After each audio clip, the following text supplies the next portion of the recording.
打之前，所有的观众还有我自己的朋友都说我又找事儿，对，觉得我打了一个非常厉害的一个选手，觉得我自己肯定没有机会赢。我一直给自己重申，我要坚持。注意看，究竟是什么样的对手让中国选手被如此不看好？无论是家人朋友还是拳迷粉丝，都一致认为他必败无疑。而这也绝对是孔令峰职业生涯中最大的一次考验。本场比赛，他的对手就是来自苏里南的世界冠军安迪里斯蒂。37岁的他，纵横拳坛将近20年，拿下了47战5负1平28次 KO 的耀眼战绩。不管是外国的精兵强将，还是其他国家的世界冠军，在安迪的面前，统统都撑不过一个回合，彻底躺尸。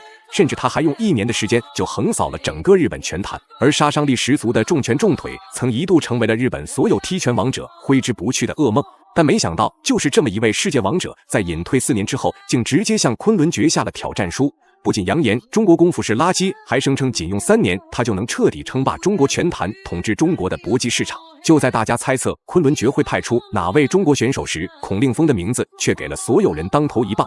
毕竟和死神方便坦克邱建良相比，年仅26岁的孔令峰只是一个初出茅庐的无名小卒。然而，面对铺天盖地的质疑与辱骂，小将内心倍感压力，却从不言放弃，默默抗住大众的指指点点，毅然决然的选择登上格斗擂台。话就不多说了，让我们来看一下中国选手在擂台上的精彩表现。随着裁判一声令下，比赛正式开始。红白拳套是中国选手孔令峰，蓝黑拳套则是世界冠军安迪。这场比赛对于小将孔令峰来说，无疑是一个艰难而又巨大的挑战，只因两人无论是擂台经验还是荣誉地位，都相差了10条街不止。而安迪不仅称霸了日本拳坛，甚至还在国际拳坛也打出了自己的赫赫威名。反观孔令峰，虽然也打了几场表现比较不错的比赛，但在世界王者安迪面前却是小巫见大巫。更何况这还是他退役4年之后在昆仑决的首战，所以作为万众瞩目的复出之战，安迪绝对会拿出全力打一个开门红。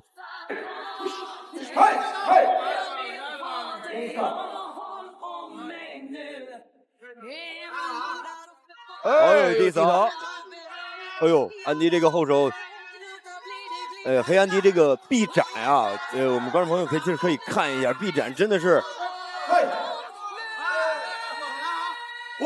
这后手确实很长啊。对，要注意，黑安迪的顶膝其实很犀利的。对，看安迪这架势，就知道他根本没有将中国小将放在眼里。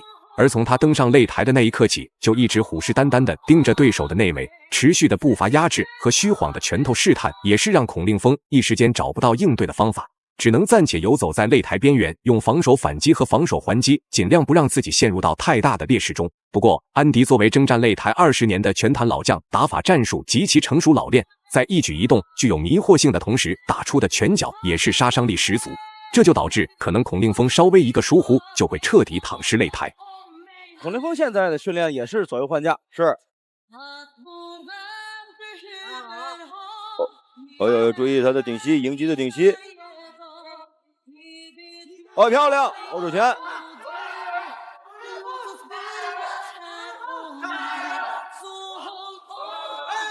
不错。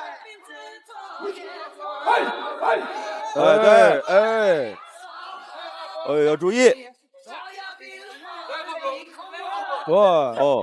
虽然孔令峰在赛前做了十分充足的备战，但此时面对对手的强势进攻，依然表现得非常被动。在安迪碾压式的打法下，他根本就没有任何喘息的机会和反应的时间，甚至就连眼睛也被对手的重拳打出了红肿。这才只是第1回合而已。看来安迪今天完全没有将比赛打满3个回合的打算。反观小将，即使困难重重，也没有选择主动弃赛投降。对于他来说，这不仅是一个千载难逢的机遇，更是一个学习经验的机会。赢了一战成名，输了也一点都不丢人。近身的时候是不吃亏啊。对。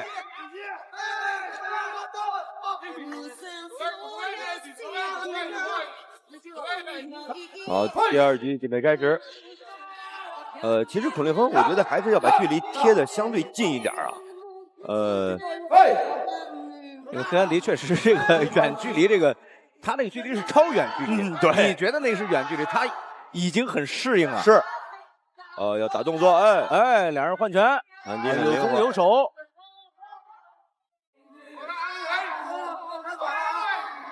经过首回合的试探，两人此时对彼此的打法战术和比赛节奏都有了一定的了解。而经过休整的孔令峰也慢慢的加强了自己的进攻攻势和进攻欲望。反观处于37岁擂台高龄的安迪，貌似有些力不从心。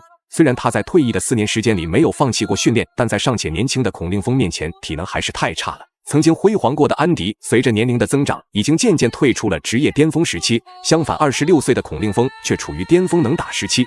如果将比赛拖到后期，那赢谁输还真的不好说。